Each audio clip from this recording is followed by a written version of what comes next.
Italienne. Ah bah tardive italienne, hein. C'est moitié petite noire française et puis moitié italienne.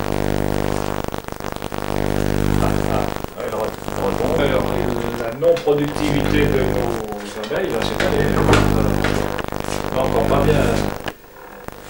pas bien saisi. Voilà, alors Monsieur Chevreau, je tenais à vous remercier beaucoup de m'avoir invité chez vous. C'est du côté de Pélissane, c'est ça? Ah oui, la Redoutière. Et nous sommes le 10-9 de l'an 2000. Et je vous remercie beaucoup de m'accueillir chez vous. Eh bien, le plus grand plaisir est pour nous. Si ça peut vous être utile, tant mieux. Bon, peut-être des gens qui ont envie peut-être de faire l'apiculture, d'avoir de la passion. Voilà, c'est ça, oui, si ça peut créer un déclic. Pas beaucoup, mais toucher. Ça c'est la table d'extraction, ça se présente comment déjà, Monsieur Chevreau ou Madame Chevreau? Bah, il y a un plateau sur lequel on s'appuie, on coupe. Les cires tombent dans la table et sur un tamis. Il y a une gouttière qui recueille le tout et un petit récipient dessous pour récupérer les égouttures. Mais les goutures, c'est l'équivalent du miel, hein. C'est pas un produit dévalorisé par le mot égouture lui-même. Non, non. Voilà. Alors ça, l'étape d'extraction, il y en a 36 modèles. Ça, c'est le modèle qui avait été concocté par mon ancien associé. Il y a 40 ans bientôt, oui. Et qui est toujours en service et qui est toujours très pratique. Là, il avait trouvé Ouais, c'est la résistance du miel qui est dedans, qui empêche plutôt de glisser. Parce que le cadre vierge en lui-même, quand vous le mettez la première fois, c'est pour aider les abeilles à leur donner une structure. Et après, elles font on met une feuille, oui. Tiens, voilà un exemple. Mais il ne faut pas oublier. Comment ça se présente, Madame Chevreux? Est-ce que c'est un peu plus dur à couper que l'année dernière, peut-être? Des operculages? Non, je pense que c'est chaque année pareil. Il y a des cadres plus faciles les uns que les autres. Il y a un miel plus épais ou plus fluide. Alors la glisse est différente. Et puis aussi, il y a une question d'operculation. Hein, comme ça. Oui, et puis Parce que sur si les vieilles cires, quand les cires sont vieilles, c'est plus... Si les operculations sont bien en relief, ça se coupe bien. Mais si c'est comme ça, vous voyez, juste boucher au ras du cadre, c'est plus difficile à ouvrir. Puis le miel est collant, hein. Il est collant. Vous pouvez le lever un peu, s'il vous plaît, Monsieur Chevreux? Voilà.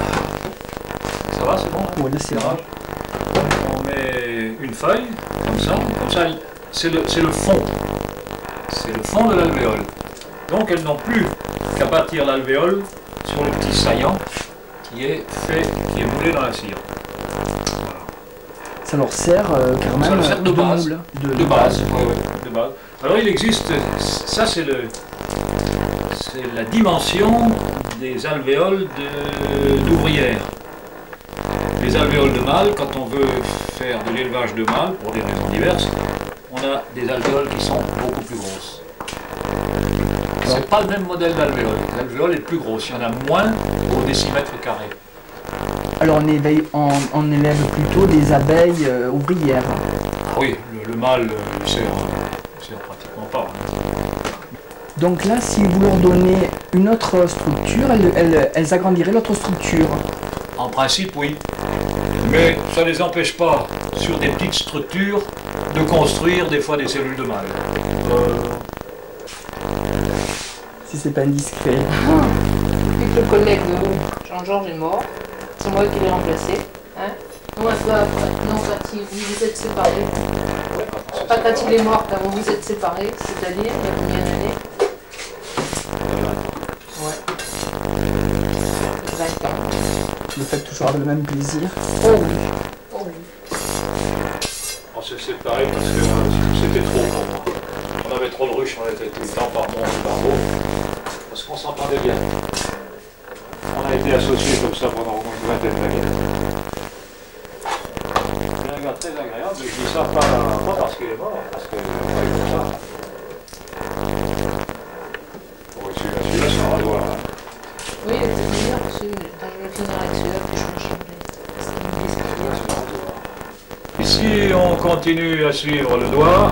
Hop, on arrive ici à la dimension des abeilles ouvrières, les petites.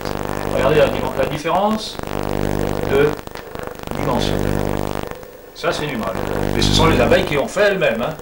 Elles avaient une plaque de cire d'ouvrière. Elles ont eu besoin, à un moment donné, d'élever des mâles. Ben, elles ont agrandi les cellules.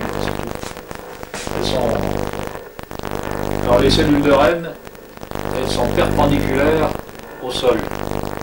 Alors que les cellules d'ouvrière et les cellules de mâle, elles sont pratiquement parallèles au sol. Celles-là, elles sont perpendiculaires au sol et elles sont encore beaucoup plus grosses. On en voit 3, Joël. Là, on en voit 3, ce sont des ébauches. Hein. Mais apparemment, il n'y en a jamais eu, ça n'a jamais été jusqu'au bout. Maintenant, ils les font en inox, celle-là, elle est en galvanisé. Alors évidemment, il existe des modèles plus petits, il existe des modèles plus grands, il existe des moteurs électriques. Très bruyant, mais je vous l'accorde. Hein? Très bruyant, je vous l'accorde.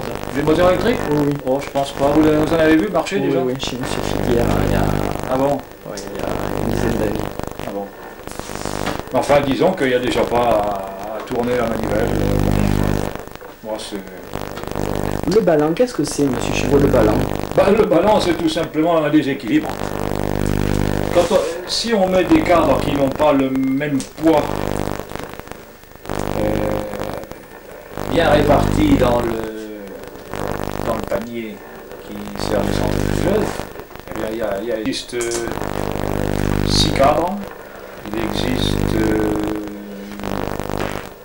4 cadres, 4, 6, 8. Alors après, on arrive déjà dans les modèles plus importants. Ça, c'est déjà du bon domaine familial, quoi. Familial. Artisanal, c'est déjà trop petit pour un artisan. Donc la force centrifuge, c'est de l'intérieur à l'extérieur. Absolument. Alors le cadre tourne et puis le miel est projeté par la force centrifuge sur les parois. Il tombe, il sort par une goulotte et il y a une première filtration assez grosse, un filtre métallique, un classique. Et ça, c'est donc la première filtration, et après, il y a une deuxième filtration beaucoup plus fine, faite avec un filtre nylon au moment où on le verse dans le maturateur. Voilà. Ah, il est... Je vais couper ça. Puis l'extraction, et on aura à peu près 6 hausses. D'habitude, on a 2 piles qui montent jusqu'au plafond. Hein. C'est comme ça.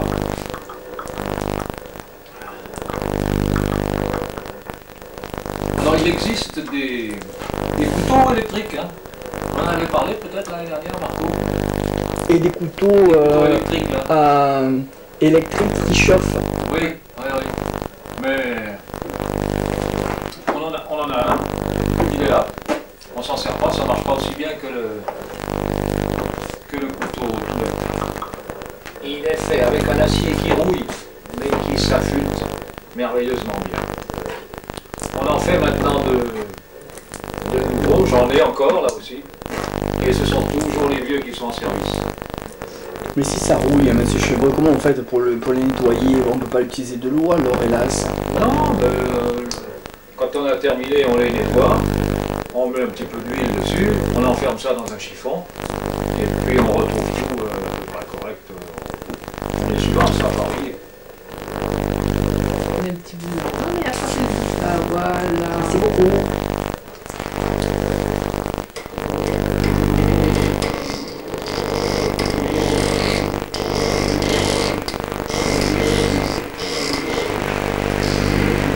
Vous entendez le miel qui frappe la paroi?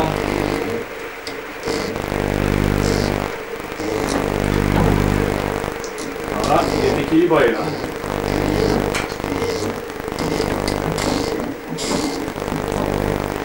Ils sont lourds les gars.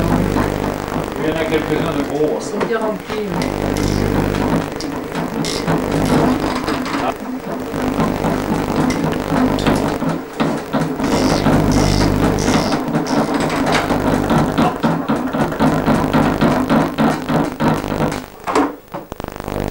Là, vous m'avez dit déjà, monsieur Cheveux, que grâce à une analyse éventuellement microscopique de ce qui reste dans le filtre, on peut détecter quelle est les fleurs qui a été butinée. Dans le filtre ou dans le miel, hein, les miels, ils font des analyses comme ça. Hein. Avec le miel, on retrouve le pollen des fleurs qui ont été visitées. C'est assez facile, il faut simplement un microscope et puis connaître la forme des différents pollens de fleurs. Ça, c'est tout répertorié. Et avec ça, vous pouvez dire les abeilles ont butiné sur du maïs ou n'importe quoi.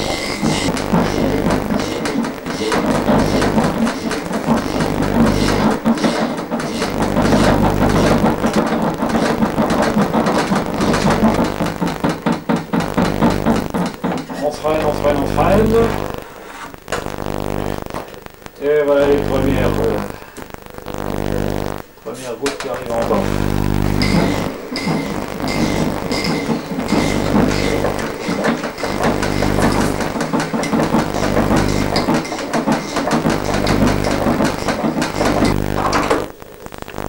Est-ce qu'il a une couleur plus foncée que l'année dernière, monsieur Chevaux, ou c'est une illusion Je d'optique? sais pas dire, hein, je sais pas dire. Oh, Il est clair là. Hein. Celui de ce matin, je trouve qu'il est plus clair que celui d'hier. C'est souvent comme ça. Hein. T'as remarqué? Celui du haut, il est souvent plus clair que celui du bas. Je sais pas pourquoi. moi j'ai jamais fait la. Je reconnais que je n'ai jamais fait la relation.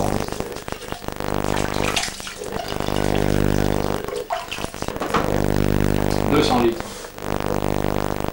On ne prendrait pas, mais 200 litres et ça fait 1 kilo, le miel fait 1,3 kg à peu près. Ça fait presque 250 et au moins 250 kg. 1,3 kg grammes Ouais, oui, par... sauf erreur de ma part, ouais, bah, ça fait